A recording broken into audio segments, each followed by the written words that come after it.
are. Make sure you agree on that and then go ahead. If you have any question, it's okay to feel stupid, okay? It's okay to feel that you don't have all the information. Ask the question.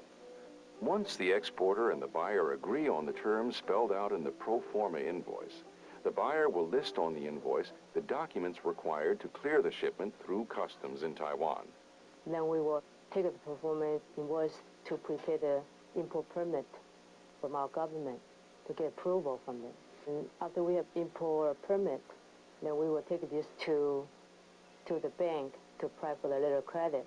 The terms negotiated in the pro forma invoice are used to complete the letter of credit and the commercial invoice. When they call us before we start booking anything, we ask to see the commercial invoice, and even more important than that, the letter of credit. That's a very crucial document. And depending on what the letter of credit tells us, then we know what carriers we can pick. It may not specify a carrier, or it may specify a very specific carrier. It may specify a last ship date. That's very crucial information because that's really what's governing often the scheduling of when the product has to move, and it could be 30 or 60 days. It'll clearly designate the container type, usually. In this case, a reefer container, but there could be other containers that are specified. Rarely does a letter of credit state an inland shipping firm, inland forwarding firm. Really, it's really about the steamship carrier and the events around departure and arrival and what information needs to be shared at destination with the buyer. And the other items it'll state are the consignee and notify party. That's very important. And finally, it'll state what documents are required. And after we have letter of credit, we'll send it to the buyer, to the supplier. Both the letter of credit and a purchase order are sent to Suma Fruit at this time. In terms of the accuracy of documents, when the letter of credit comes over, we want to make sure that the commercial invoice and the bill of lading all comply to the T with the letter of credit. So we complete this commercial invoice, and at that point, we are ready to begin documentation, to begin actually ordering a carrier booking, making some preparations for pickup of the product. And then they start booking the space on the ship, and we all talk back forward by fax or by telephone to get everybody understand what the procedure take. The freight forwarder calls APL and requests that he have space on a vessel to move a specific commodity. In this case, is Fuji apples. And then a discussion takes place between the booking person and the customer to establish what the proper temperature is, the desired fresh air exchange, the type of equipment that's needed, and the type of rate structure that's going to be utilized. When a container is identified for use for the Fuji apples, the container is subsequently subjected to a complete pre-trip. That pre-trip includes a container washing, which sanitizes the inside of the container and cleans all debris out so that the temperature management is appropriate and perfect, as well as sanitation of the container. The container reefer unit is also pre-tripped. At that point, a reefer mechanic goes through an entire check. The trucker then moves his tractor to the pickup point, which is called the container yard.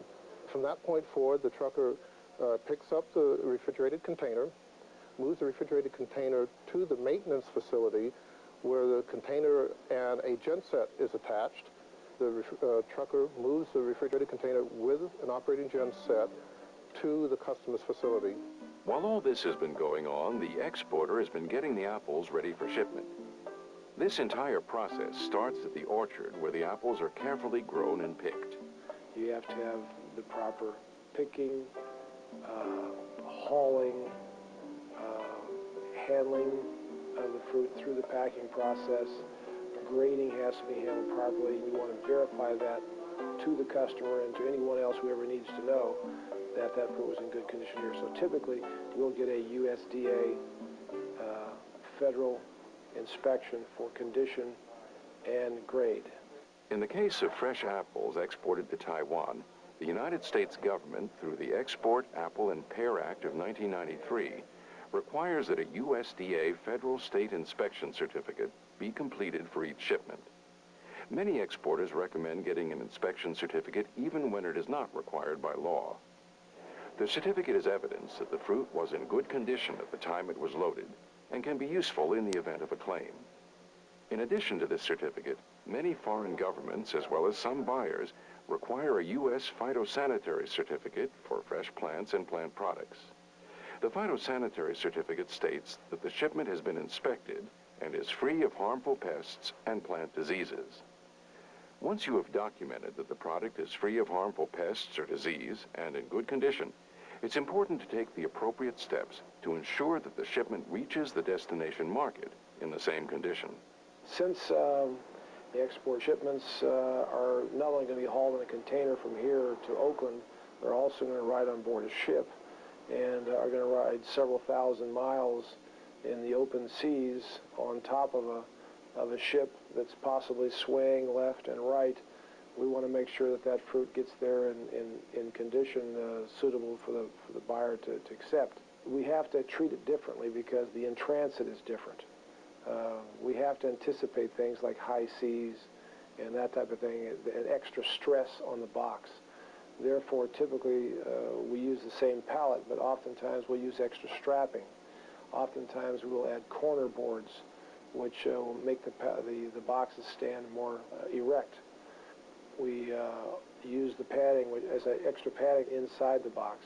An export box destined for Taiwan contains more product and weighs more than a domestic pack, so Summa Fruit uses a larger and stronger box designed specifically for Far East markets. When the reefer container arrives at the packing house, the palletized product is loaded and one or more temperature recording devices are attached throughout the container. It usually has a number, a serial number. It also usually has a tape. And that tape inside actually records the temperature at which that fruit was held. And we will verify that and put that on the inland bill of lading. Once that container is loaded and we've done all we're going to do to it, we want to make sure that no one has tampered with it between here and the dock. So we will take metal seals, put them through a lock in effect on the door, and record those seal numbers. The seal numbers are verified at the final destination before the container is unloaded. Be very careful about your terms and how you define who is responsible. At some point in time, ownership has to transfer. And not only does ownership transfer, but the responsibility over the cargo transfers. According to the Incoterms, if this shipment were sole ex-works named place, in this case, the packing house, with the seller agreeing to load the container, the buyer would bear all the costs and risks involved in moving the product from the packing house to the final destination in Taiwan. This term is sometimes referred to as FOB packing house, or free on board at packing house. The seller determines the ex-works packing house price of the product by adding together a number of costs. First, product cost is determined by multiplying the cost per unit times the number of units, or cost per box of apples times the number of boxes in the shipment.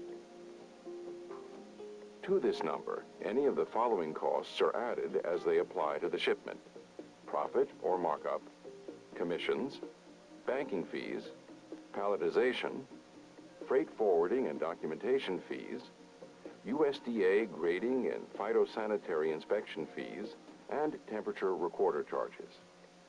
This total equals the ex-works packing house price. When the truck arrives at the gate, the booking number, which is of course the bill of lading number, is the instrument that's utilized to identify the entire shipment, the customer, the consignee, the vessel voyage, and the carrying conditions. Other documents such as weigh bills, USDA certificates are collected at that time. For example, apples and pears and plums require a certificate. If that certificate isn't available, the shipment can't move forward by federal law. From that point forward, the trucker is given a parking permit, and the parking sticker shows where the truck and the container should move so that the container can be parked at the reefer pad. While the container is in the reefer pad, it's monitored 24 hours a day for proper temperature management. Now that the loaded container is at the port, If the product were sold FAS named port of shipment, meaning free alongside ship Oakland, the buyer would assume all responsibility for risk and costs from this point forward. The FAS price quoted by the seller would include the Ex-Works packing house price plus the cost of inland transportation. If the product were sold FOB port of shipment, meaning free on board Oakland, the responsibility for costs